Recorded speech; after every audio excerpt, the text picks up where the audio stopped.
கர்த்தர் உயிர்த்தெழுந்தார். உண்மையாகவே கர்த்தர் உயிர்த்தெழுந்தார். ஹல்லேலூயா. இந்த அருமையான கர்த்தருடைய உயிர்த்தெழுந்த நாளிலே அவருடைய சமூகத்திலே அவரை ஆராதிக்கும்படியாய் கூடி வந்திருக்கிற உங்கள் யாவரையும் உயிர்த்தெழுந்த இயேசு கிறிஸ்துவின் வல்லமுள்ள நாமத்தில் வாழ்த்தி வரவேற்கின்றேன்.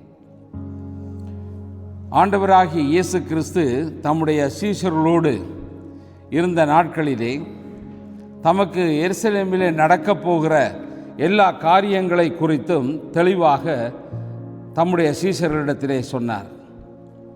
தாம் பாவிகளுடைய கைகளிலே ஒப்புக் கொடுக்கப்படுவேன் என்றும் அங்கே பாடுபடுவேன், மரிப்பேன் என்றும் இதை குறித்து சகல காரியங்களையும் தம்முடைய சீஷர்களுக்கு அவர் எடுத்துச் சொன்னார். அங்கே ஆண்டவராகிய இயேசு தம்முடைய சீஷர்களோடு கடைசி பஸ்காவை ஆசரித்த பின்பு அவர்களிடத்திலே ஒரு முக்கியமான காரியத்தை ஆண்டவர் இயேசு சொல்லுகிறார். மார்க்கு 14 அதிகாரம் 28வது வசனம். Mark chapter 14 verse 28. ஆகிலும் நான் உயிர்த்தெழுந்த பின்பு உங்களுக்கு முன்னே கலிலியாவுக்கு போவேன் என்றார். இந்த வசனத்திலே நாங்கள் பார்க்கும்போது ஆண்டவராகிய இயேசு தன்னுடைய பாடுகள், மரணம், இதை காரியங்களை எல்லாம் சொன்ன பின்பு அவர்களிடத்திலே முக்கியமாய் சொன்ன ஒரு காரியம் உயிர்த்தெழுந்த பின்பு அவர் உலகத்திலே வந்து மரித்து உயிரோடு எழும்புவேன் என்ற ஒரு செய்தியை அங்கே வைக்கிறார். அந்த வார்த்தைக்கு பின்னாக அடுத்து வருவது கலிலேயாவுக்கு போவேன். இப்படியாக இயேசு தம்முடைய சீஷர்களுக்கு யாவற்றையும் சொன்ன பின்பு நான் உயிரோடு எழும்புவேன் என்று ஒரு செய்தியை அங்கே வைக்கிறார். நான் கலிலேயாவுக்கு போவேன். நீங்கள் என்ன செய்ய வேண்டும்? கலிலேயாவுக்கு ஆண்டவர் இயேசு போவேன் என்று சொல்லுகிறார். அவர் மரித்து உயிர்த்தெழுந்து பின்பு நான் கலிலேயாவுக்கு போவேன். அப்படி என்றால் சீஷர்கள் என்ன செய்ய வேண்டும்? அவர்கள் எங்கே போகணும்? கலிலேயாவுக்கு தான் போகணும். அப்போ ஆண்டவர் இயேசு ஒரு ஃபுல்லாக ஒரு நல்ல இன்ஸ்ட்ரக்ஷன் தெளிவாகவே கொடுத்து விட்டார். தன் பாடு, மரணம் எல்லாம் இப்படித்தான் இருக்க போகிறது. இதுக்கு பிறகு அடுத்தது உயிர்த்தெழுதல் இருக்க போகிறது. உயிர்த்தெழுந்த பின்பு நான் கலிலேயாவுக்கு போவேன். அப்போ அவரை சந்திக்க வேண்டும் என்று சொன்னால் இவருடைய சீஷர்கள் அவர்கள் கலிலேயாவுக்குத்தான் போக வேண்டும். ஆகவே ஆண்டவர் எதிர்பார்க்கிற காரியம் என்னவென்று சொன்னால், கலிலேயாவிலே என்னை சந்திக்க ஆயத்தமாகுங்கள் என்ற ஒரு செய்தி அங்கே வைக்கப்படுகிறது. இதுதான் ஆண்டவராகிய இயேசு கிறிஸ்து அவர்களுக்கு கொடுத்த ஒரு தெளிவான இன்ஸ்ட்ரக்ஷன். எவ்வளவு துக்கமான சூழ்நிலைகளுக்கூடாக கடந்து சென்றாலும் ஆண்டவராகிய இயேசு சொல்லுகிறார், நான் உயிரோடு எழும்புவேன் என்று சொல்லி அந்த வார்த்தையை அங்கே வைக்கிறார். கலிலேயாவிலே நான் உங்களை சந்திப்பேன் என்ற எதிர்பார்ப்போடு கூட அவர்களுக்கு அந்த செய்தியை சொல்லி அவர் சொன்னபடி அவர் போகிறார். அவ இயேசு சொன்னதை எல்லாம் இவர்கள் வழக்கம் போல கேட்டு எல்லாவற்றையும் மனதிலே வைத்திருந்தார்கள். ஆண்டவராகிய இயேசு சொல்லுகிறதை எல்லாம் சீஷர்கள் அப்படியே கேட்டுக்கொண்டார்கள். அப்போ இங்கே நாங்கள் பார்க்குற காரியம் என்னவென்றால், ஆண்டவர் ஒன்றை சொன்னால் இன்னொன்றை செய்கிற வழக்கம் ஆரம்பத்திலேயே இருந்திருக்கு. எங்களை போல ஆண்டவர் எங்களுக்கு பல புத்திமதிகளை சொல்லுகிறார், வேத வார்த்தைகளிலே சொல்கிறார், வேத வசனங்கள் மூலமாக ஆண்டவர் போதிக்கிறார். இதுதான் சத்தியம் என்று எங்களுக்கு எடுத்துரைக்கப்படுகிறது. எடுத்துரைக்கப்பட்டிருந்தாலும் ஆண்டவர் சொல்லுகிறபடி நாங்கள் செய்யாமல் நாங்கள் எங்களுடைய இஷ்டத்துக்கு நாங்கள் பல விஷயங்களை செய்கிறவர்களாக நாங்கள் மாறுகிறோம். இந்த இடத்திலே நாங்கள் பார்க்கும்போது அந்த சீஷர்களை பார்த்தீர்கள் என்று சொன்னால் அவர்கள் உண்மையாக ஆண்டவர் இயேசுவை பின்பற்றினவர்களாக நாங்கள் பார்க்கிறோம். ஆகவே இந்த சீஷர்கள் மிகவும் நல்லவர்கள். இயேசு சொல்கிறதையெல்லாம் அப்படியே கேட்டு செயல்படுத்துகிற ஒரு மனிதர்களாக இவர்கள் இருந்தார்கள். அவர் இயேசு சொன்னபடி பாடுகளை எல்லாம் அவர் அனுபவிக்கிறார், சிலுவையில் அறையப்படுகிறார், அவர் மரிக்கிறார், அடக்கம் பண்ணுகிறார். இவைகளெல்லாம் நடந்தாயிற்று. இப்போ ஆண்டவர் சொன்னபடி இவைகளையெல்லாம் இந்த சீஷர்கள் பார்க்கிறார்கள். அதற்கு பின்பு அவர் சொன்னபடி என்ன செய்கிறார்? அவர் உயிரோடு எழுந்து விடுகிறதை நாங்கள் பார்க்குறோம். அவர் சொன்னபடி கலிலியாவுக்கு போகிறதை நாங்கள் பார்க்குறோம். அங்கே போய் ஆண்டவர் நிற்கிறார். எங்கே? கலிலியாவில். அங்கே யார் இருந்தார்கள்? ஆண்டவருடைய சீஷர் அங்கே இருந்தார்களா? இல்லை. ஆண்டவர் எதிர்பார்க்கிறார், நான் உயிர்த்தெழுந்து நான் கலிலியாவுக்கு போவேன், நீங்கள் தயாராக நீங்கள் வாருங்கள் என்று சொல்லுகிற செய்தி கொடுக்கப்பட்டாயிற்று. ஆனால் இவர்கள் கலிலியாவுக்கு போகவில்லை. ஆண்டவர் இயேசு மாத்திரம்தான் கலிலியாவிலே நிற்கிறார். அப்போ அவர்கள் எல்லாவற்றிலும் நல்லவர்கள் தான், போதனைகளை கேட்கிறவர்களான். அவர் நம்மோடு இருந்தவர், அவர் மரித்து போய் விட்டாரே, அவரைத்தான் நாங்கள் நம்பியிருந்தோம் என்று சொல்லக்கூடிய மக்கள். அவர் தங்களுக்கு தந்த தரிசனத்தை தானே பெரிதாக நினைத்து இருந்தோம். அதாவது இந்த இஸ்ரவேல் ஜனங்கள் நம்பின காரியம், அவர்கள் என்ன நம்பிக்கொண்டிருந்தார்கள்? எம்மாவூருக்கு போன 2 சீஷர்கள் அவர்களோடு ஆண்டவராகிய இயேசு நடந்து போகிற போது அவர் கேட்கிறார், நீங்கள் துக்க முகம் உள்ளவர்களாய் நீங்கள் ஒருவரோடு ஒருவர் பேசிக்கொள்ளுகிறது என்ன என்று ஆண்டவர் இயேசு கேட்டபோது அவர்கள் என்ன பதில் சொன்னார்கள்? நேர் எருசலேமுக்கு புதியவரோ? இங்கே நடந்த செய்தி உங்களுக்கு தெரியாதோ? ஆண்டவராகிய இயேசு அவர் சிலுவையில் அறைந்து கொல்லப்பட்டார் என்ற செய்தி சொல்லுகிறார்கள். அவரை நாங்கள் நம்பி இருந்தோம். அவர் நம்மை மீட்டு ரட்சிப்பவர், இஸ்ரவேலை மீட்டு ரட்சிப்பவர் என்று நாங்கள் நம்பி இருந்தோம். ஆனால் அவர் கொலை செய்யப்பட்டு விட்டார் என்ற செய்தியோடு அவர்கள் போகிறார்கள். அது மட்டுமல்லாமல் இன்னொரு செய்தியும் அவர்கள் சொல்லுகிறார்கள். எங்களுடைய சில ஸ்திரீகள் அவர்கள் கல்லறைக்கு போய் பார்த்தார்கள், அங்கே இயேசுவை காணவில்லை என்ற ஒரு செய்தியையும் அறிந்து கொண்டுதான் அவர்கள் போகிறார்கள். அப்போ ஆண்டவராய் இயேசுவும் அவர்களோடு கூட நடந்து போகிறவராய் இருக்கிற போது அவருக்கு இந்த செய்தியை சொல்லி அவர்கள் போகிறதை நாங்கள் பார்க்கிறோம். ஆகவே நம்மோடு இருந்த ஒருவர், அவரை நம்பி வாழ்ந்த எங்களை விட்டு விட்டு அவர் மரித்து போனார். அவர் இப்பொழுது கல்லறையிலும் இல்லை, அவரை காணவில்லை. இந்த செய்தி தான் இன்றைக்கு இருக்கிறது. ஆண்டவராகிய இயேசு மரித்து உயிர்த்தெழுந்து கலிலியாவுக்கு போவேன் என்று சொன்ன செய்தி அவர்களுடைய இருதயத்திலே காணப்படவில்லை.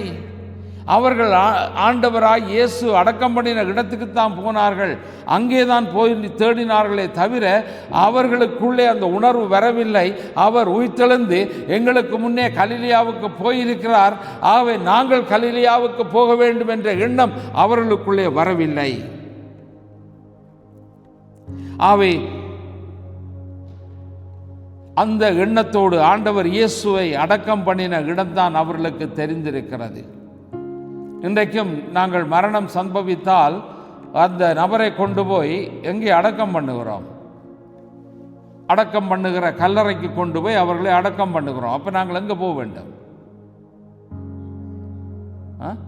ஸ்மெட்டி தானே போகணும். இதுதானே வழக்கம். இப்போ வழக்கத்துக்கு மாறான ஒரு காரியத்தை தான் ஆண்டவர் இயேசு சொன்னார். ஏனென்றால் அவர் அங்கே இல்லை. அவர் 3ஆம் நாள் உயிரோடு எழும்புகிறார். அவர் அங்கே இல்லாதபடியினாலே தான் நான் எழுந்து நான் கலிலியாவுக்கு போவேன் என்ற செய்தி தெளிவாக சொல்லப்பட்டது. ஆனால் இந்த தெளிவாக சொல்லப்பட்டாலும் இவர்களுடைய மனம் வேறு விதமாய் செயல்படுகிறது. அப்போ இன்றைக்கும் நாங்கள் பார்க்குறோம், கல்லறைக்கு தான் நாங்கள் போகிறோம். எதுக்காக கல்லறைக்கு போகிறோம்? மரித்தவர்களை அடக்கம் பண்ணின இடத்துக்கு போகிறோம். எதுக்காக? இல்லை, மரியாதை செலுத்த. இந்த மரியாதை எப்போ செலுத்தி இருக்கணும்? உயிரோடு இருக்கைக்க செலுத்தி இருக்கணும். உயிரோடு இருக்கைக்குள்ள நாங்கள் மனுஷரை மதிக்கிறதே கிடையாது. ஆனால் இறந்த பிறகு மரியாதை செலுத்த போய் அங்கே என்ன பிரயோஜனம்? அவர் பார்ப்பாரா? அவருக்கு தெரியுமா நீங்கள் வந்து மரியாதை செலுத்துகிறீர்கள்? இல்லை. அப்போது இன்றைக்கு சில தேவாலயங்கள், சில திருச்சபைகள் இப்பொழுது கல்லறை திருநாள் என்பதை வைத்திருக்கிறார்கள். கல்லறை திருநாள். யாருக்கு கல்லறையில் திருநாள்? எப்பயாவது நாங்கள் சிந்தித்திருக்கிறோமா? கல்லறையில் யாருக்கு திருநாள்? சொல்லுங்க. ஒருத்தருக்கும் இல்லை. அப்போ யாருக்கு அங்கே போய் திருநாள் வைக்கிறது? அந்த கல்லறை திருநாளுக்கு ஆட்கள் போகிறார்களா இல்லையா? போகிறார்கள். ஏன் போகிறார்கள்? கிளீன் பண்ணவா? செத்தாக்களை எல்லாம் கிளீன் பண்ணிட்டு வராக்கா? இல்லை. இப்போ என்ன ஆயிருக்குன்னு கேட்டால், ஒரு சடங்காச்சாரமாக மாற்றிவிட்டது. திருச்சபை அதை சடங்காச்சாரமாக மாற்றிவிட்டது. ஆகவே அந்த திருவிழாவை வைக்கிறவர்களாக சபைகள் அங்கே செய்கிற போது அந்த மக்கள் அங்கே போகிறவர்களாய் நாங்கள் பார்க்குறோம். அவன் மரித்தவர்களை தேடி எங்கே போகலாம்னு கேட்டால் கல்லறைக்குத்தான் போகலாம். அப்போ மரித்தவர்களை கல்லறையில் போய் தேடி என்ன பிரயோஜனமாக இருக்கிறது என்பதுதான் கேள்வி. ஆகவே இங்கேயும் நாங்கள் பார்க்குற போது சிலர் கல்லறைக்கு போகிறதை நாங்கள் பார்க்குறோம். அப்போ அங்கே போனவர்கள் ஒரு வித்தியாசமான செய்தியை கேட்க போகிறார்கள். அங்கே நீங்கள் பார்க்கும்போது மார்க் சாப்டர் 16 verse 7, மார்க் 16ஆம் அதிகாரம் 7வது வசனம் சொல்லுகிறது, நீங்கள் அவருடைய சீஷரிடத்துக்கும் பேதுருவினிடத்துக்கும் போய் உங்களுக்கு முன்னே கலிலியாவுக்கு போகிறார், அவர் உங்களுக்கு சொன்னபடியே அங்கே அவரை காண்பீர்கள் என்று அவர்களுக்கு சொல்லுங்கள் என்றார். இப்போ ஆண்டவர் சாகிறதுக்கு முதலே இந்த மெசேஜ் சொல்லியாச்சு. யாருக்கு? சீஷர்களுக்கு. இப்போ இந்த செய்தி எங்க சொல்லப்படுது? எந்த இடத்துல, யார் இடத்துல சொல்லப்படுது? இப்ப கல்லறைக்கு போனது யாரு? ஆரம்பத்தில் 2 பொம்பளெல்லாம் போறார்கள். அந்த அந்த அந்த பெண்கள் அங்கே, ஸ்திரீகள் அங்கே போகிறார்கள். எதற்காக அவர்கள் போனார்கள்? அப்போ அவர்களுடைய வழக்கத்தின்படி, யூத கலாச்சாரத்தின்படி, ஒருவர் மரித்து அவர்கள் அடக்கம் பண்ணப்பட்டால் அந்த அடக்கம் பண்ணப்பட்ட இடத்திலே 3வது நாளிலே போய் செய்ய வேண்டிய சடங்கு, சம்பிரதாயம். அப்போ அதை செய்வதற்கு போகிறார்கள். என்ன? வாசனை திரவியம் கொண்டு போய் போடுவது வழக்கம்.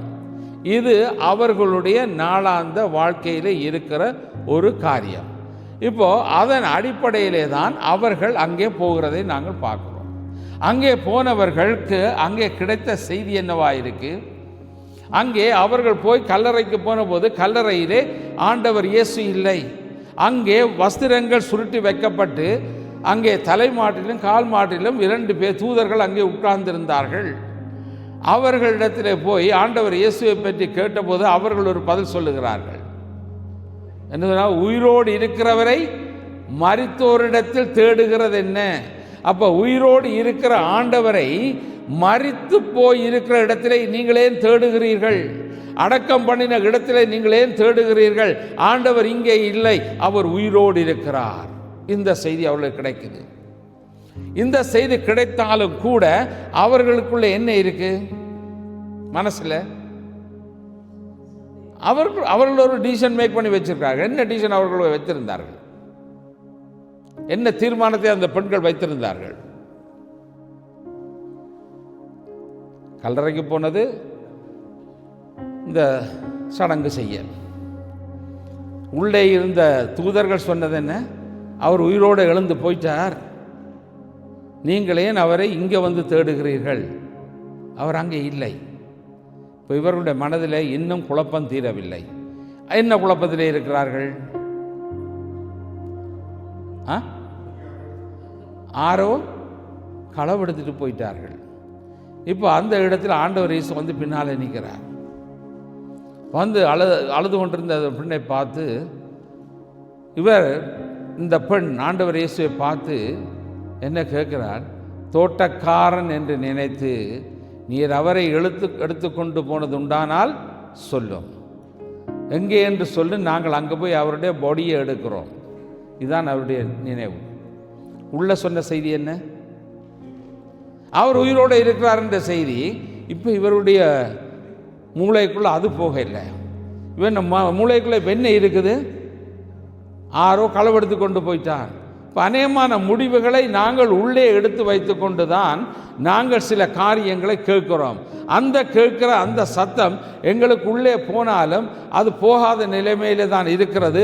திரும்பவும் நாங்கள் என்ன செய்கிறோம்?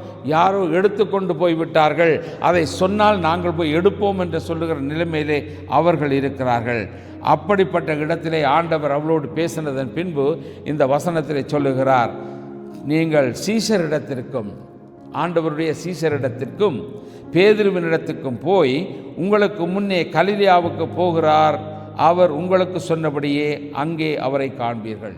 அப்போ இப்போ அவரை எங்கே காணலாம்? ஆண்டவர் சொன்னபடி எங்கே காணலாம் என்றால் கலிலேயாவிலே தான் காண முடியும். ஆகவே அவர் காணப்படுகிற இடத்திலே தான் நாங்கள் அவரை தேட வேண்டுமே தவிர, அவரை பார்க்க வேண்டுமே தவிர, அவர் இல்லாத இடத்திலே நாங்கள் பார்க்க முடியாது. அங்கே அவர் இல்லை. இன்றைக்கு நாங்கள் எங்கே தேடுகிறோம் என்றால் இல்லாத இடத்திலே தான் நாங்கள் தேடுகிறவர்களாக இருக்கிறோம். ஆண்டவரை தேடுகிற நாம், ஆண்டவர் உயிரோடு இருக்கிறபடியினாலே அந்த உயிரோடு இருக்கிற தேவனை நாம் அவர் எங்கே சொன்னாரோ சொன்ன இடத்துக்கு நாங்கள் போய் தேடுவது தான் சரி. இப்போ திரும்பவும் ஒரு செய்தி கொடுக்கப்படுகிறது. சீசர்களிடத்துக்கும் ஸ்பெஷலி பேதுருவினிடத்தில் நீங்கள் சொல்ல வேண்டியதென்றால் உங்களுக்கு முன்னே கலிலேயாவுக்கு போகிறார். ஆகவே அவர் உங்களுக்கு சொன்னபடியே அங்கே அவரை காண்பீர்கள் என்ற செய்தி அங்கே போகிறது. அப்போ இன்று எங்களுக்கு சொன்னபடி நாங்கள் செய்கிறவர்களாய் நாங்கள் மாற வேண்டும். இங்கே நாங்கள் பார்க்குற போது லூக்கா எழுதின சுவிசேஷம் 24வது அதிகாரம் 5-6 வசனங்கள். Look chapter 24 verse 5 and 6. அந்த ஸ்திரீகள் பயப்பட்டு தலைகவிழ்ந்து தரையை நோக்கி நிற்கையில் அந்த 2 பேரும் அவர்களை நோக்கி, உயிரோடு இருக்கிறவரை நீங்கள் மரித்தோரிடத்தை தேடுகிறது என்ன? அவர் இங்கே இல்லை, அவர் உயிர்த்தெழுந்தார். அப்போது ஒரு செய்தி அங்கே ஸ்ட்ராங்காக வைக்கப்படுகிறதை நாங்கள் பார்க்குறோம். அப்போ என்னத்தை அங்கே அந்த தூதர்கள் அங்கே வைக்கிறார்கள் என்று சொன்னால், அவர் இங்கே இல்லை. அப்போ அவர் எங்கே? இன்றைக்கு நாங்கள் பார்க்குறோம் அவர் இங்கே இல்லை என்ற சொல்லுக்கு நாங்கள் என்ன பதில் வைத்திருக்கிறோம்? இங்கே இல்லை என்றால் என்ன? அப்போ இங்கே அவர் இருக்கிறார். இப்போ நான் கல்லறையை பற்றி நான் சொல்லல, இந்த ஸ்பெசிஃபிக்காக இந்த வசனத்திலிருந்து நான் கேட்குறேன். அவர் இங்கே இல்லை என்றால் அப்போ அவர் எங்கே? அவர் உயிரோடு எழுந்து விட்டார். அப்போ நாங்கள் இன்றைக்கும் எதை தேடுகிறோம்? எங்கே தேடுகிறோம்? உயிர்த்தெழுந்த இயேசு அவர் உலகத்திலே அவர் காணப்பட்டார். 40 நாட்கள் மக்களுக்கு காணப்பட்டார் என்று பார்க்கிறோம். பலருக்கு தரிசனமானார் என்று பார்க்கிறோம். அதன் பின்பாகத்தான் அவர் பரத்துக்கு எடுத்துக்கொள்ளப்படுகிறதை நாங்கள் பார்க்கிறோம். ஆகவே என கருமையானவர்களே, இன்று எங்களுடைய வாழ்க்கையிலே நாங்கள் கர்த்தரை எங்கே தேடுகிறவர்களாய் இருக்கிறோம்? நாங்கள் அவர் இல்லாத இடத்திலே தேடுகிறவர்களாய் நாங்கள் இருக்கிறோம். ஆகவே இவைகளை எல்லாம் கேட்ட பின்பும் மிகவும் துக்கப்பட்டு இயேசுவை காணவில்லை என்று சொல்லி அந்த சரீரத்துக்கு மரியாதை சடங்குகள் செய்யலாம் என்று அந்த வாசன திரவியத்தோடு வந்த அந்த மக்கள், அவர்கள் தங்களுக்குள்ளே சிந்தித்து கொண்டு வந்த காரியம் நிறைவேறாத நிலைமையிலே இருக்கிறதை நாங்கள் பார்க்கிறோம். ஆகவே இன்று நாமும் பல வேளைகளிலே அப்படிப்பட்ட நிலைமையிலே தான் நாங்கள் இருக்கிறோம். ஆகவே மரித்தோர் அடக்கம் பண்ணப்பட்ட இடத்துக்கு இன்றைக்கு கல்லறை பெருநாள் என்று சொல்லியும் அந்த இறந்து போன ஆத்துமாக்களுக்காக ஜெபம் பண்ணும்படியாகவும் போகிறார்கள். அப்போ இன்றைக்கு இறந்த ஆத்துமாக்களுக்காக ஜெபிக்க வேணுமா, ஜெபிக்க கூடாதா? எங்கட நாலேஜ் என்ன?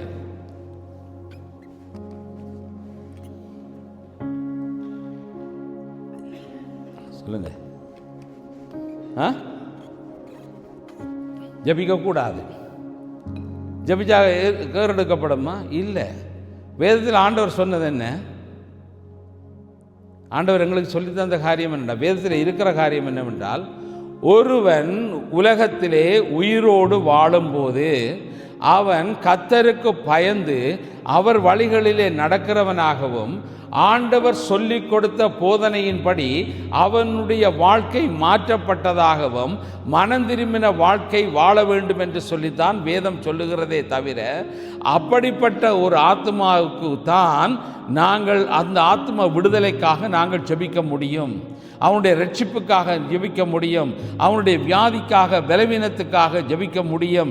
ஆண்டவர் அந்த மகனை ரட்சிக்க வேண்டும், மகளை ரட்சிக்க வேண்டும் என்றுதான் நாங்கள் ஜெபிக்க முடியுமே தவிர, ஒருவன் எல்லா விதமான துன்மார்க்கமான காரியங்களையும் செய்து அவன் கர்த்தரையும் தேடாமல் கிறிஸ்தவன் என்ற பேரோடு வாழ்ந்து மரித்து போன ஒருவன் அடக்கம் பண்ணப்பட்ட பிறகு அங்கே போய் நின்று கொண்டு அவருக்காக நாங்கள் ஜெபம் பண்ணி, ஆண்டவரே பரலோகத்துக்கு எடுத்துக்கொள்ளும் ஆண்டவரே, எடுத்துக்கொள்ளும் ஆண்டவரே என்றால் எது எடுத்துக்கொள்வது? அந்த ஆத்மாவுக்கு அதுக்கு பிறகு என்ன மீட்பு கிடைக்கப் போகிறது? இல்லை, எதுவுமே வராது. ஆனபடியாத்தான் ஆண்டவர் வேதத்தில் ஒரு அருமையான காரியத்தை வைத்திருந்தார். அருமையான ஒரு காரியத்தை சொல்லுகிறார். ஐஸ்வர்யவான் லாசரு என்று சொல்லி 2 பேரை வைத்து ஆண்டவர் ஒரு காரியத்தை சொல்லுகிறார். அங்கே என்ன சொல்லுகிறார்? ஐஸ்வர்யவான் அந்த இடத்திலே இருக்கான். அவன் இரத்தாம்பரம் உடுத்தவனாய், அதாவது விலையுயர்ந்த ட்ரெஸ் எல்லாம் போட்டு நல்ல வசதியான வாழ்க்கை வாழ்ந்து அங்கே சம்பிரமமாய் வாழ்ந்தான் என்று தான் சொல்லப்படுகிறது. சம்பிரமமாய் மிகவும் லக்ஸரி லைஃப் வாழ்ந்து கொண்டிருக்கிறான். அவன் நல்ல நல்ல உணவை உண்டு கொண்டிருக்கிறான். அவனுக்கு முன்னாலே இன்னொரு ஏழை பசியோடு பட்டினியோடு அவருடைய மேசையிலிருந்து ஏதாவது உணவு விழுமா, அதை நான் எடுத்து சாப்பிடலாம் என்று சொல்லுகிற நிலைமையிலே அவன் ஏங்கிக் கொண்டிருக்கிறான். அவன் அருகிலே ஒரு நாய் நிற்கிறது. அவனுடைய உடலெல்லாம் பருக்கள் பொக்களங்களாக இருக்கிறது. அந்த நாய் அவனுடைய பருக்களை நக்கிக் கொண்டிருக்கிறது. அவனுடைய ஏழ்மையின் உச்சத்தை அங்கே ஆண்டவர் சுட்டி காட்டுகிறார். 2 பேருக்கும் மரணம் வருகிறது.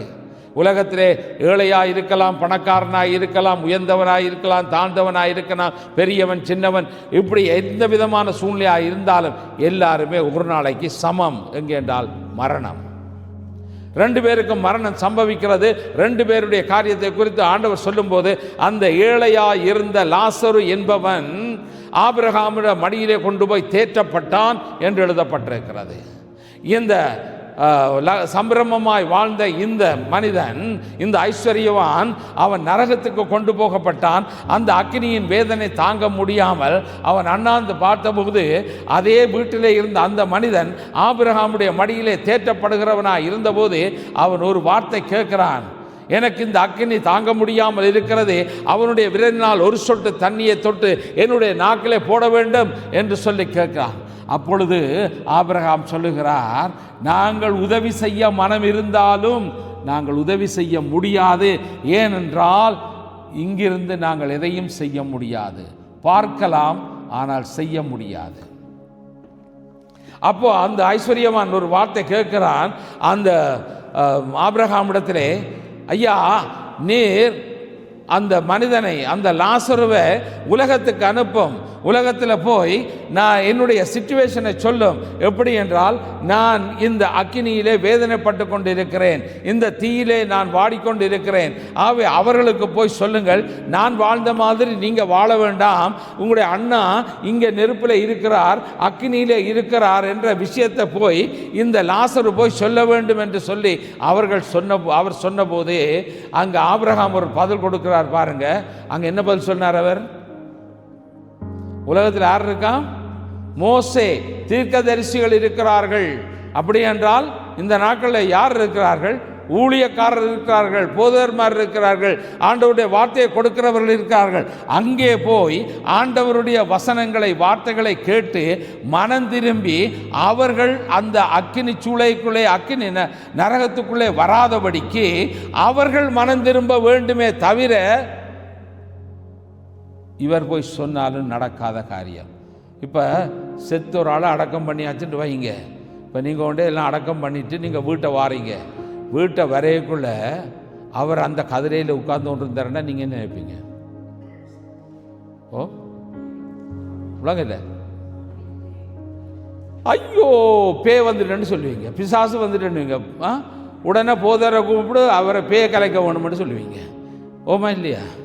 சரி, இதுதான் அவர் அங்கே அந்த ஐஸ்வர்யவானுக்கு ஆபிரகாம் கொடுத்த பதில் என்னென்றால், இவர் போனாலும் அவங்க கேட்க போகிறதில்லை.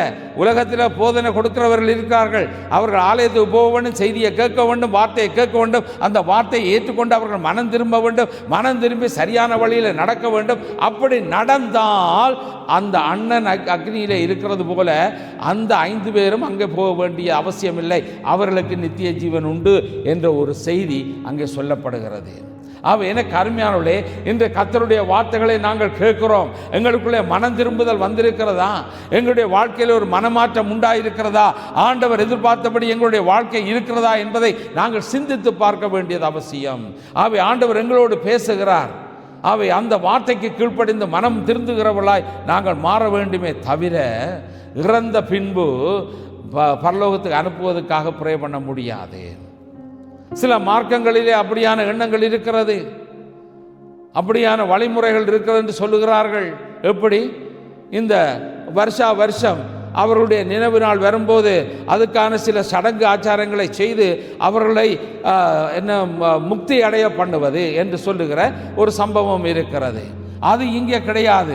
வேதம் என்ன சொல்லுகிறது என்று சொன்னால், ஒருவன் ஒரு தரம் பிறப்பதும் ஒரு தரம் மரிப்பதும் அவனுக்கு நியமித்திருக்கிறபடியே, இப்படி தான் சொல்லப்பட்டிருக்கு.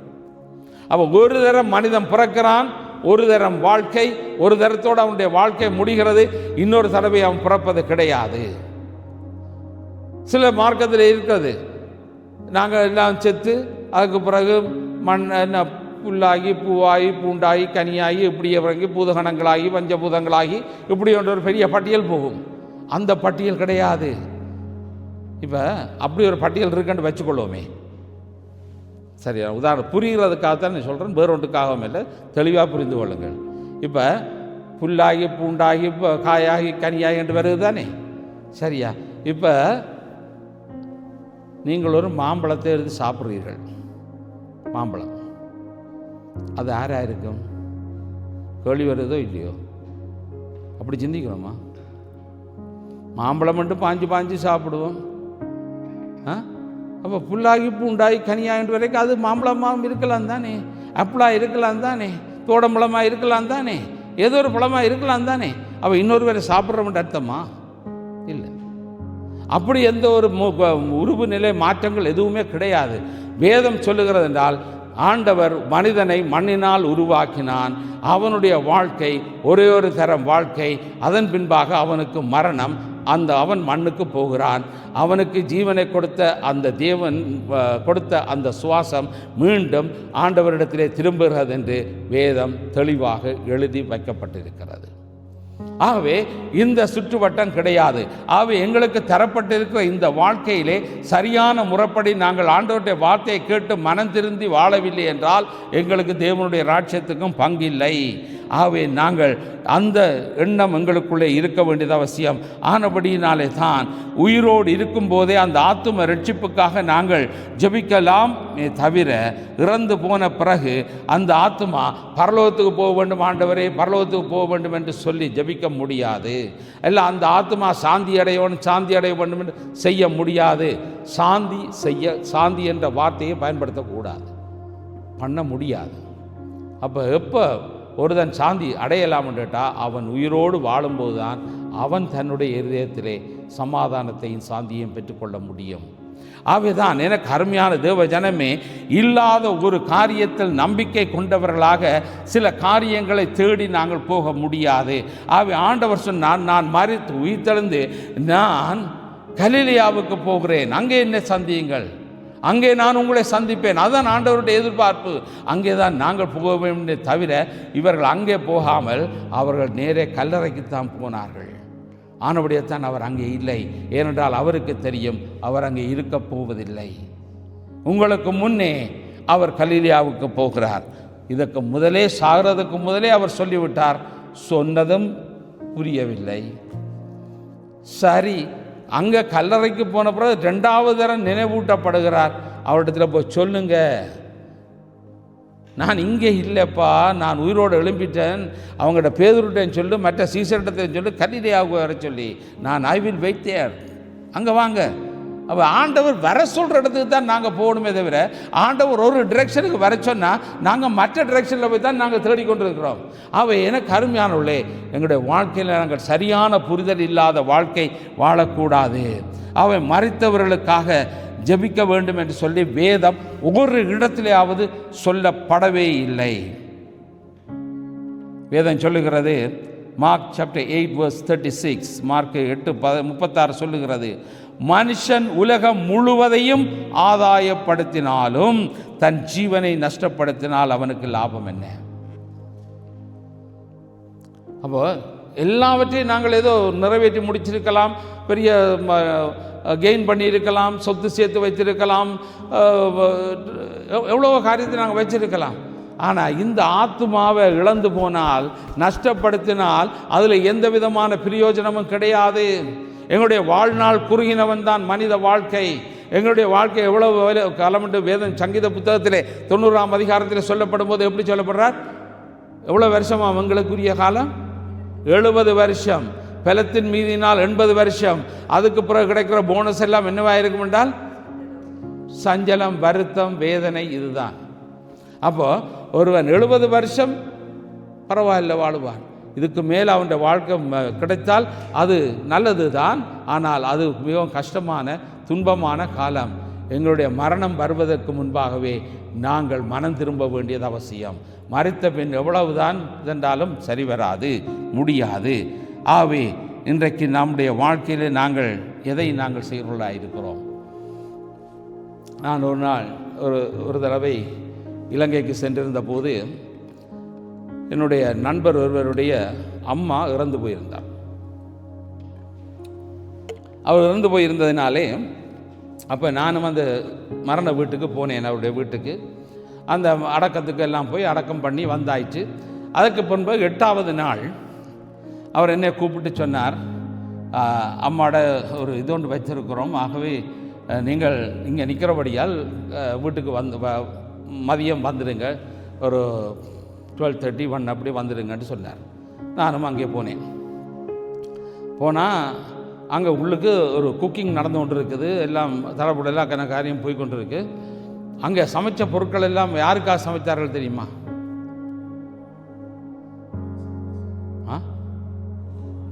அம்மா ஆசைப்பட்டு சாப்பிட்டது என்று சொல்லி அது எக்கச்சக்கமான ஒரு பெரிய லிஸ்ட். அந்த பெரிய லிஸ்ட் எல்லாம் தயாரித்து எல்லாம் பெரிய ஒரு பாயெல்லாம் பிரித்து அதில் வாழை இலையெல்லாம் வச்சு எல்லாம் நிறைய போடப்பட்டு வச்சிருக்கு. இப்போது அந்த போடப்பட்டதை அம்மா வந்து சாப்பிட்ட பிறகு தானே சாப்பாடு சர்வ் பண்ணுவார்கள்ன்றார்கள். எனக்கு கொஞ்சம் நேரம் என்னட்டே புரியல. அப்போ எதுக்கும் வெயிட் பண்ணுவோம்னு சொல்லி வெயிட் பண்ணி கொண்டு இருந்தேன். அப்போது கிட்டத்தட்ட 3 மணி ஆயிடுச்சு, மதியம் பின்னேரம் ஆயிடுச்சு. 3 மணி ஆன பிறகு சொன்னார், இப்போ நாங்கள் ஒரு கொஞ்ச நேரத்தில் நாங்கள் இனி சாப்பிடலாம்னு நினைக்கிறோன்னு அம்மா வந்துடுவான்னு. எங்கே வர போகிறான்னு கேட்டால் என்ன என்று கேட்டால் உலகம் இல்லை, காகம் இல்லை, காகம் எல்லாம் கிடையாது. சரியா பிடிச்சார். அப்போ அங்கே வந்து என்னன்னா, நாங்கள் அந்த எல்லாத்தையும் கொண்டு வந்து வச்சுட்டு ஹோலுக்குள்ளே நாங்கள் லைட்டெல்லாம் ஓஃப் பண்ணி ஜன்னலெல்லாம் மூடிட்டு லைட்டெல்லாம் ஓஃப் பண்ணி வைப்போம். அந்த வகையில் பள்ளி வரும். பள்ளி வந்தால் அம்மா வந்துட்டான்ற அர்த்தம். பள்ளி வந்த உட பிறகு நாங்கள் சாப்பிடலாம். கிட்டத்தட்ட 3-3.15 ஆன பிறகு ஒரு சத்தம் கட்டுது, பள்ளி சத்தம். அம்மா வந்துட்டா, இப்போ சாப்பிட்டாச்சு, இனி நாங்கள் சாப்பிடலாம்ண்டார். எனக்குண்டா இங்கே நிற்கிறேன்டே எனக்கே உலங்கலை. அப்போ பாருங்கள், இதுதான் இன்றைக்கு உலகம். அப்போது நான் போய் சொல்ல இருந்தா தாஸ் அதுக்குரிய பதிலே சொல்லிட்டார். அப்போ என்ன நடக்கிறேன்னு சொன்னால், இன்றைக்கு உலகத்தில் இன்றைக்கு இப்படியான காரியங்கள் எல்லாம் இது என்ன? இது எந்த வகை நம்பிக்கை? இது மூட நம்பிக்கை. அட பள்ளிக்கு அன்றைக்கு தான் அதில் வரைக்கும் அதுக்கு ஒரு பூச்சி கிடச்சிடுது. அந்த பூச்சியை சாப்பிட்றதுக்கு அது சத்தம் போட்டுருக்கு.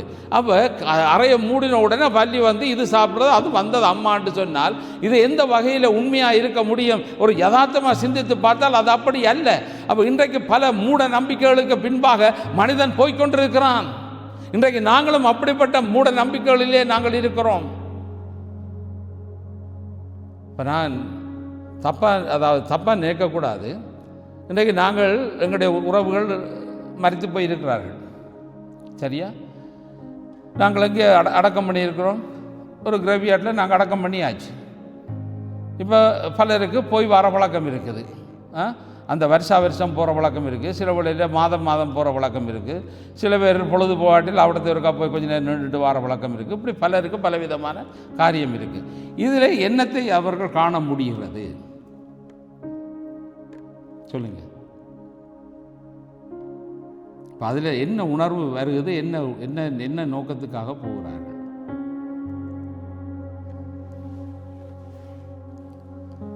ஏதாவது காரணம் தெரியுமா? தெரியாது. காரணம் தெரியாமலே நாங்கள் சொல்ல போகிறோம். ஏன் போகிறோம்னு கேட்டால், எங்களோட மூதாதையர் இப்படியான காரியத்தை எல்லாம் செய்தாங்க, அம்மாவோட பூட்டா அப்படி இவர்களெல்லாம் செய்தார்ன்ட்டு நாங்களும் சில காரியத்தை போகிறோம். ஏனென்று நாங்கள் சிந்திக்காமலே சில விஷயங்களை நாங்கள் செய்கிறோம். இன்னும் சிலருடைய வாழ்க்கையில் எப்படி இருக்குன்னா, வருஷம் போவார்கள். அந்த நாளில் போயிட்டு என்ன செய்வார்கள்? இப்போ கிட்டத்தட்ட ஒரு 20 25 30 வருஷத்துக்கு முதல் ஒரு ஆள் செத்துட்டு வைங்க, அம்மாவா அப்பா செத்துட்டார். இப்போ எங்களோட அப்பா வந்து செத்தது 2005 ஆண்டு செத்தார். இப்போ அவருடைய மரணம் அடக்கம் பண்ணி முடிஞ்சது. இப்போ அவர் எங்கே இருக்கிறார்? அவர் எங்கே இருக்கிறார்? நான் எந்த அப்பா பற்றி தான் நான் இப்போ கேட்குறேன். இப்போ எங்கே அந்த குழிக்குள்ள அவர் இருக்கிறாரா? அவர் அடக்கம் பண்ணப்பட்டு ஆயிடுச்சு. இப்போ அவருடைய நிலைப்பாடு என்ன என்று சொல்லி வேதம் சொல்லுகிறது என்று கேட்டால், இதற்கு நல்ல ஒரு உதாரணம் இருக்கிறது. ஆண்டவராக இயேசு கிறிஸ்துக்கு பக்கம் 2 கல்வர்களை அறைந்தார்கள். அதிலே அந்த 2 கல்வரும் பேசிக்கொள்கிறார்கள். அப்போ ஒருவன் நிந்திக்கிறான், ஆண்டவர் இயேசுவை நிந்தித்து கொண்டுறான். இன்னொருவன் சொல்றான், நாங்கள் செய்த தவறுக்காக தண்டனை அனுபவித்திருக்கிறோம், இவரோ அப்படிப்பட்டவர் இல்லை என்று சொல்லி அவன் சொல்லுகிறான். அப்போது அந்த இடத்திலே அவன் அந்த கல்வன் ஆண்டவரிடத்தில் கேட்கிறார், ஆண்டவரே நீர் வரும்போது என்னை நினைத்து கொள்ளும் என்று கேட்கிறார். நினைத்து கொள்ளும் என்று கேட்டபோது ஆண்டவர் அவருக்கு உடனடியாக என்ன பதில் சொன்னார்? இன்றைக்கே நீ என்னோடு கூட பரதீசில் இருப்பாய். பரதீஸ் என்றால் என்ன? இளைப்பாறும் இடம். அந்த இளைப்பாறுகிற இடம்தான் எங்களுக்குரிய கிடையாது. அதனால்தான் நீங்கள் செத்த வீடுகள் நோட்டீஸ் அதில் வந்தால் கீழே என்னத்தை போடுங்க, RIP என்று போட்டு அனுப்புகிறோம். அப்படின்னா ரெஸ்ட் இன் பீஸ். அது எங்கே? பரதேசில், அந்த பரதீசன்ற இடத்துல அவர்கள் இளைப்பார்கள். இப்போ அவர்கள் பரலோகத்துக்குள்ளே போகலாம், எப்போ நரகத்துக்கு போகலாம். நியாய தீர்ப்பு வரும்போது அதுதான் வெளிப்படுத்தின விசேஷத்தில் சொல்லுகிறது, புத்தகங்கள் வைக்கப்பட்டன, திறக்கப்பட்டன. அதிலே இந்த ஜீவ புஸ்தகம் என்ற ஒரு புஸ்தகம் திறக்கப்பட்டது.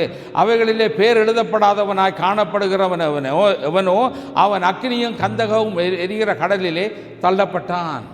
அப்போ அங்கே பேர் இல்லை என்றால் அவர்களுக்குரிய இடம் அக்னி.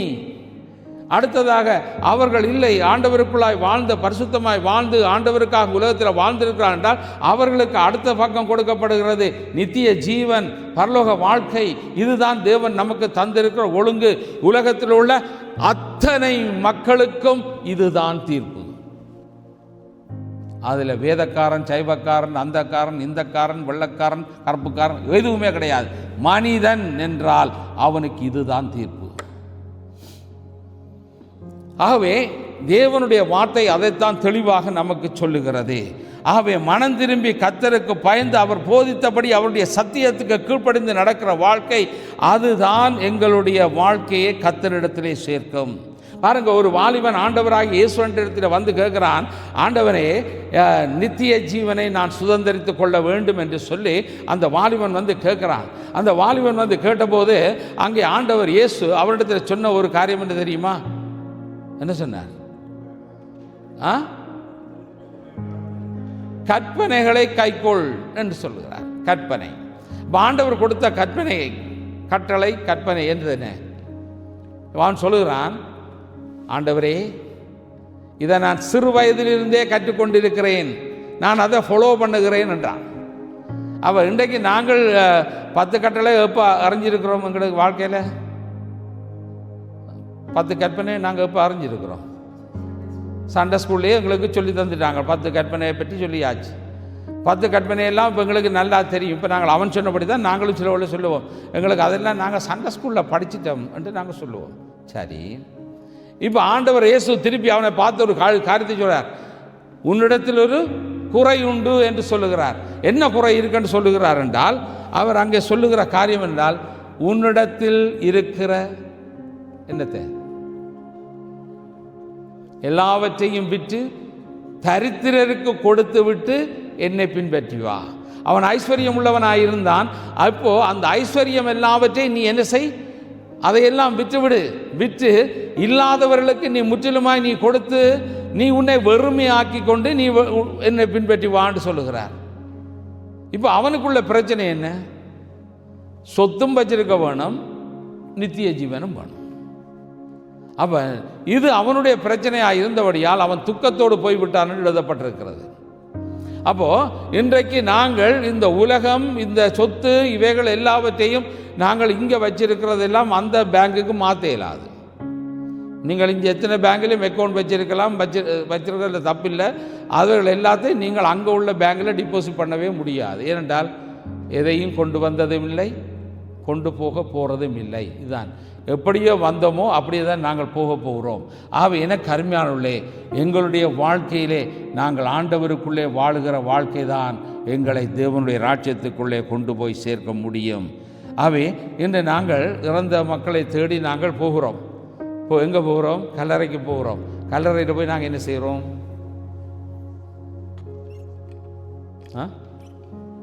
பூ வைக்கிறோம், மெழுதிரி கொளுத்துகிறோம். எதுக்கு? எதற்கு? வேதத்தில் அப்படி ஏதாவது சொல்லியிருக்கா?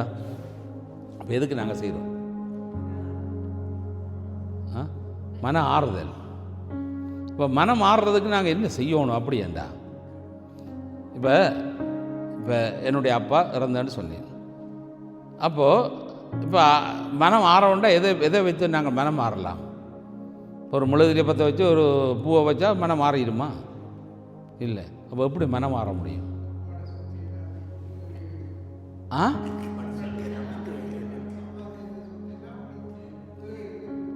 என்ற சொத்தை அப்படியே வச்சிருக்கோம். அதாவது எங்களுக்கு ஒரு சரியான வழிகாட்டி கொடுத்தாரே, அந்த வழியை நாங்கள் பின்பற்றுகிறவா மாறணும். கடவுளுக்குள்ளே நாங்கள் பின்பற்றுவா மாறணும். சரியா? நாங்கள் விற்று கொடுக்குறதோ அள்ளி கொடுக்குறதோ அது வேறு விஷயம். முதலாவது நாங்கள் திருப்தியாய் சந்தோஷமாய் வாழ்கிறது என்று சொல்கிறது, எங்களுக்கு எந்த போதனையை தந்து ஆண்டவரை எங்களுக்கு கற்றுக் கொடுத்தார்களோ அந்த வழியிலே நாங்கள் நடக்கிறவர்களாக மாற வேண்டும். அதில் இப்போ தாஸ் சொன்ன விஷயம் உள்ளுக்கு அடங்கும். ஏனென்றால் என்னுடையவைகள் அல்ல. இப்போ என்னிடத்தில் இருப்பதை மற்றவனுக்கு கொடுத்து அவனுடைய வயிறாரும்போது, அதை நான் சொன்னேன், ஐஸ்வர்யமான மேலையை பற்றி சொன்னபோது, இப்போ அவன் ஐஸ்வர்யமான இருந்தபடியாக அவன் நரகத்துக்கு போனானா? இல்லை, அதுக்காக போகல. அவன் பெரிய பட்டுடுத்து இருந்ததுனால போனானா? அதுக்கும் இல்லை. ஆனால் அவனுக்கு முன்னால் ஒரு ஏழை சாப்பிட வழி இல்லாமல் இருக்கிற போது அவன் பார்க்கத்தக்கதாக நல்லபடியாக விழுங்கி கொண்டிருந்தான். அதான் பிரச்சனை. ஏழையை குறித்த கரிசனை வரவில்லை, அவனை குறித்த எண்ணம் வரவில்லை, அவனுக்கு உணவு கொடுக்க வேண்டும் என்ற நிலை வரவில்லை. அவனையும் தன்னுடைய பக்கமாக இழுத்து நீயும் என்னோடு வந்து உட்கார்ந்து சாப்பிடு என்று சொல்லுகிற நிலைக்கு கூட அவன் வரவில்லை. அவனை ஒரு சிந்தையிலே எடுக்காத ஒரு நிலைமை இருந்ததினாலே தான் அவனுக்கு அந்த நிலைமை. அவை நம்முடைய வாழ்க்கையிலும் நாங்கள் எத்தனையோ ஏழை எளியவர்களை நாங்கள் காண்கிறோம். அப்போ எங்களுடைய தேசங்களிலே எத்தனையோ மக்கள் பசி பட்டினியோடு உணவு உடை இல்லாமல் வாழ்ந்து கொண்டிருக்கிறார். அப்படிப்பட்டவர்களை நினைத்து நாங்கள் எத்தனையோ காரியங்களை செய்ய வேண்டி இருக்கிறது. அதுவும் செய்யாமல் வாழுகிற வாழ்க்கை தான் எங்களை வாழ்க்கையை வேறு இடத்துக்கு கொண்டு போகிறதா இருக்கிறது. ஆகவே இந்த மெழுகுதிரி வைப்பதோ இந்த பூ வைப்பதோ இதில் எந்த பிரயோசனமும் இல்லை. ஒரு மனுஷனுக்கு எப்போ நீங்கள் அப்ரிசியேஷன் செய்யலாம்? செத்து போன பிறகு நாங்கள் அங்கே போய் இருந்தோண்டு ட்ரிபியூட் வாசிப்போம், நினைவுரை சொல்லுவோம். போதர் மாதிரி போய் சொல்கிறது அங்கே தான். என்ன சொல்கிறீங்களோ இல்லையோ? Yes or no? உண்மை. ஏன் தெரியுமா? அங்கே போயிட்டு நாங்கள் என்ன, இவர் பொல்லாதவன், இவன் ஒரு குடிகாரன், இவன் பஞ்சாதியை அடிக்கிறவன், அது இப்படி செய்தவன் இப்படி செய்தவன். இப்போ அவர் இதை சொன்னால் இப்போ அங்கே நிற்கிற சனம் எனக்கு என்ன செய்யும்? இப்போ அவர் என்ன செய்தார்ன்னு நான் சொன்னேனோ அதெல்லாம் இப்போ எனக்கு நடக்கும் அங்கே. உண்மைதானே? இப்போ நாங்கள் பவ்யமாக நாங்கள் என்ன செய்கிறது? கர்த்தருக்குள் மரிக்கிறவர்கள் பாக்கியவான்கள், பரலோகராட்சியம் அவர்களுக்குரியது. இந்த ஐயாவும் இல்லை அந்த அம்மாவும் சந்தோஷமாக வாழ்ந்தார்கள். 30 வருஷம் பிரிஞ்சு இதெல்லாம் வராது உள்ளுக்கு வாழ்ந்து இதெல்லாம் சொல்லி கொண்டு போவோம். நாங்கள் இப்போ என்ன செய்கிறோம்? போய் சொல்கிறோம். இது இப்படி தான் இருக்கிறோம். ஆனால் இப்போ அங்கே கொண்டு என்ன வைக்கிறோம்? அங்கே கொண்டு என்ன வைக்கிறோம்? பூ வைக்கிறோம், முழுதில் வளர்த்துறோம். ஒரு பிரயோசனம் இல்லை. அப்போ எப்போ அப்ரிஷியேட் பண்ண வேண்டாம். ஒருவன் உயிரோடு இருக்கேக்கில் ஒரு பொக்கையை வேண்டி கொண்டு போங்க. உங்களை குறித்து ஒரு நல்ல அபிப்பிராயம் இருக்குது, நீங்கள் நல்ல நல்ல விஷயங்கள் எல்லாம் செய்கிறீங்க, இந்தாங்கோ இது எங்களுடைய மனம் நாங்கள் உங்களுக்கு அளிக்கிற ஒரு அன்பளிப்பாய் நீங்கள் இதை எடுத்துக்கொள்ளுங்கள் என்று சொன்னால் அது ஒரு பெருமைக்குரிய விஷயம். கனப்படுத்துகிறோம். செத்தப்புறம் நீங்கள் எத்தனை ரீத் வச்சாலும் பிரயோசனம் இல்லை. சரியா? இப்போ நாங்கள் அதுக்கு செலவழிக்கிற காசை உயிரோடு இருக்கிற நேரம் அந்த ஆளுக்கு கொடுத்தா அந்த ஆள் ஒரு நேரம் சாப்பாடாவது சாப்பிட்ருக்கோம். எஸ் ஒன்றும் இதுதான். அப்போ இன்றைக்கு நாங்கள் அந்த இடத்தில் ஒரு மெழுதிரி கொளுத்துகிறதுனாலேயோ ஒரு மலரை வைப்பதுனாலேயோ எந்த பிரயோசனம் இல்லை. அந்த ஆளுக்கும் தெரிய போகிறதில்லை. அந்த ஆள் அங்கேயும் இல்லை. எலும்பெல்லாம் முக்கி போயாச்சு. அப்போ இன்றைக்கு நாங்கள் யாருக்கு மரியாதை செலுத்துகிறோம்? மரியாதை என்ற பேரில் நாங்கள் என்ன செய்கிறோம் என்று கேட்டால் நாங்கள் தவறானவைகளையே நாங்கள் செய்கிறவர்களாக இருக்கிறோம். ஆகவே ஆண்டவராகிய இயேசு கிறிஸ்து வழக்கத்தின் படியே அல்ல, வழக்கத்துக்கு மாறான ஒரு காரியத்தை சொல்லுகிறார். அவர் சொல்லுகிறார் ஒரு புதிய சிந்தனைக்குரிய காரியம். நான் உயிரோடு எழுந்து கலிலியாவுக்கு உங்களுக்கு முன்னே செல்லுகிறேன். ஆகவே ஆண்டவர் ஒரு புதிய தரிசனத்தை, புதிய பாதையை எங்களுக்கு வைத்திருக்கிறார். அந்த விசுவாசத்தின் பாதைக்குள்ளே வரும்படியாய் ஆண்டவர் எங்களை அழைக்கிறவராய் இருக்கிறார். அதனை நீங்கள் அறிய வேண்டுமாக இருந்தால் கலிலியாவுக்கு வர வேண்டும். கலிலியாவுக்கு நீங்கள் இப்போ டிக்கெட் எடுத்து போக சொல்லி நான் சொல்லல. கலிலியான்றது ஆண்டவர் இருக்கிற இடம். ஆண்டவர் எங்கே இருக்கிறார்? மரித்து உயிர்த்தெழுந்தவர் எங்கே இருக்கிறார்? எங்களோடு கூட இருக்கிறார். எங்களோடு கூட இருக்கிறபடியினால் அவரிடத்திலே நாங்கள் கேட்க வேண்டும். அவர் சொல்லுகிறதை நாங்கள் கேட்க வேண்டும். எங்களுக்கு அவர் சொல்லித் தருகிற வார்த்தைகளின் படி நாங்கள் நடக்கிறவர்களாய் மாற வேண்டும். ஆகவே இதையெல்லாம் சொல்லி வைத்த பிறகும் இந்த மக்கள் என்ன செய்கிறார்கள்? இன்றைக்கும் போய் கல்லறைக்குள்ளான் தேடுகிறார்கள். கல்லறையில் அவர் இல்லை. அப்போது இன்றைக்கு வழக்கத்தின்படி என்று நாங்கள் சில காரியத்தை வச்சுக்கிறோம். ட்ரெடிஷ்னலாக சில காரியங்களை வைத்திருக்கிறோம். திருச்சபைகளும் சில ட்ரெடிஷ்னல்களை எங்களுக்குள்ளே புகுத்தி இருக்கிறது. அதை தான் சரி என்று நாங்கள் நினைக்கிறோம்.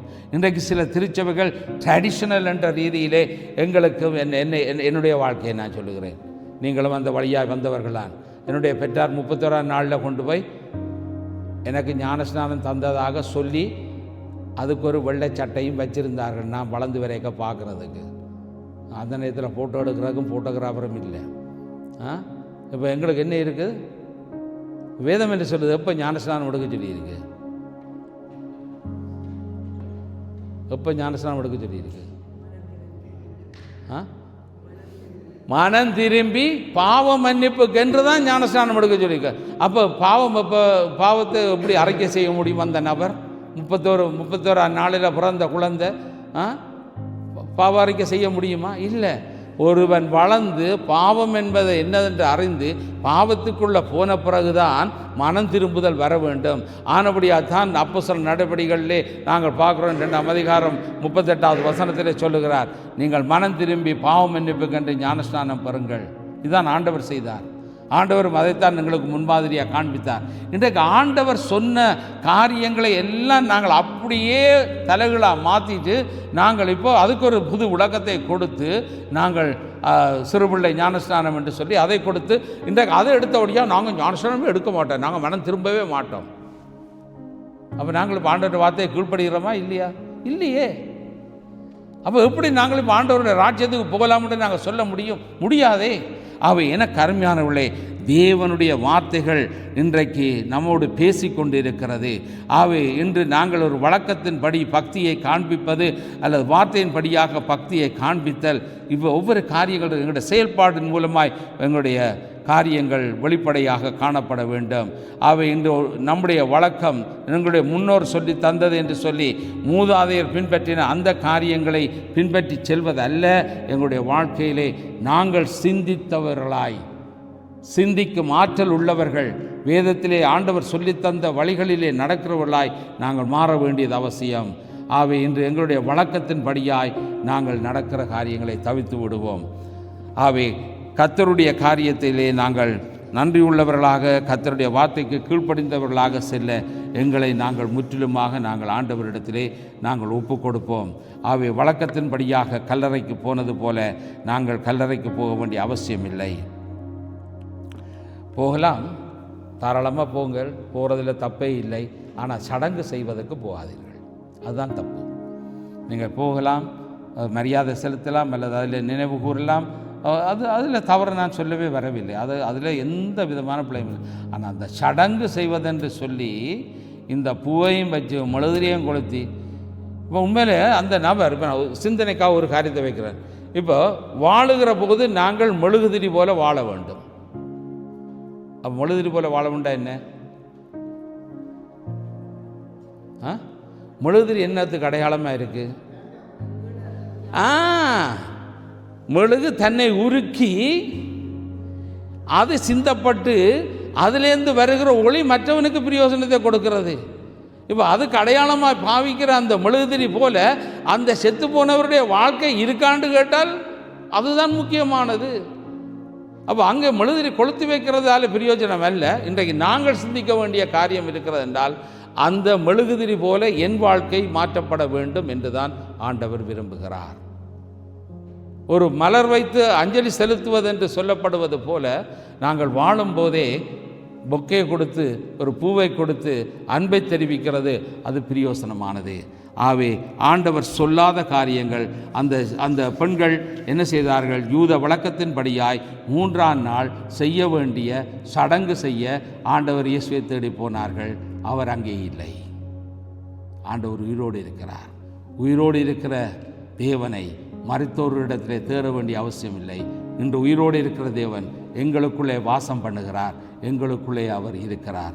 அவரை இருக்கிற இடத்திலே அவரை நாங்கள் தேடுவோம். எங்களோடு இருக்கிற தேவனை நாங்கள் ஆராதிப்போம்.